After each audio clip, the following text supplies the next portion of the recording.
razmišljamo znači, o tome da prekinemo s prosvjedima. Vidimo u ovoj situaciji kakva je u Hrvatskoj jedan politički cirkus, nažalost, koji je bio jučer u Hrvatskom saboru i branitelji u tome ne žele sudjelovati sigurno da nešto ne bi ukazivalo se na hrvatske branitelje, a vidimo da i u ovim razgovorima koji je vodio Most, SDP i HDZ, nitko nije govorio o problemima s kojima se susreću hrvatski branitelji. Dobro, da li ste s nekim bili razgovarali prije te odluke? Ne, branitelji su razgovarali među sebe, razgovaramo cijelu godinu. Vi se sjećate da je nekoliko prijedloga bilo kroz ovu godinu koji su se odnosili na pitanje šatora i prosvjeda u Savskoj 66. Sada, kažem, razmišljamo o tome da prekinemo s prosvjedom, ali da nastavimo sa radom po kojeg smo došli prosvjedovati.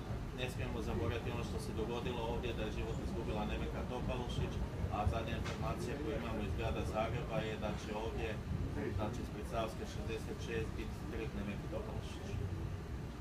Dobro, moram reći, evo, nas je iznenadila ta vijest i ja sam sama sad trenutno iznenađena. Kako to, dobro, rekli ste razlog koji ste odustali, zbog kojeg ćete odustati, ali dajte nam to još malo podrobnije objasniti. Pa mi očekujemo da oni koji budu formirali na ovu vladu, da ćemo s njima sjeti za stol i da ćemo razgovarati o problemima hrvatskih branitelja, odnosu institucija, čelnih ljudi, institucija prema državi, prema Domovinskom ratu. Vi očekujete ili vam je neko rekao da će to tako biti?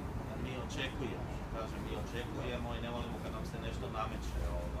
Očekujemo jer vjerujemo da postoje oni koji su zainteresirani da razgovaraju o problemima hrvatskih branitelja. Nažalost, vidjeli smo u ovih 411 dana da postoje oni koji nisu zainteresirani za rješavanje problema hrvatskih branitelja. Dobro, evo, na koji način mislite dalje tražiti se ono što tražite?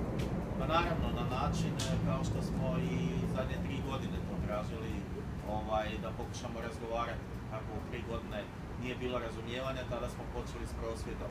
Moram reći da mi nastavljamo s onim što smo započeli, a to je da želimo zaštititi hrvatske branitelje, članove njihovih obitelji, dignitet Domovinskog rata, ali budete uvjereni, šator će biti pripremljen svakog trenutka.